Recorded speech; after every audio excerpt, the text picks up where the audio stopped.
Kelurahan Gandus sama Purwokerto yang masih banyak nyimpen batang bambu jadi berkah dewek bagi puluhan warga di dua kelurahan tersebut. Pasalnya banyak warga yang menggantung hidupnya dengan ngelola bambu. Jadi sejumlah komoditas yang pacak dijual.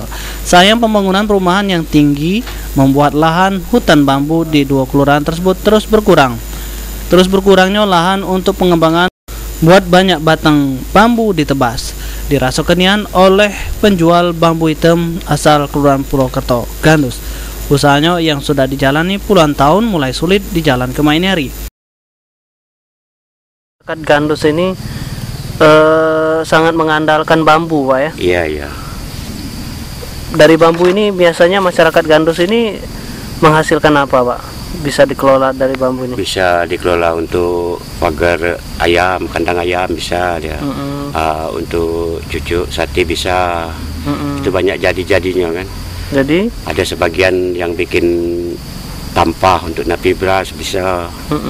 Jadi masyarakat sini memang sangat terbantu. Iya, memang sangat terbantu dia dengan adanya bambu. Batang bambu yang biasanya dengan mudah didapat di sekitar rumahnya mulai sulit didapat lantaran banyaknya lahan yang dibuka untuk membuat perumahan. Padahal menurut dirinya, batang bambu merupakan mata pencarian andalan warga Gandus.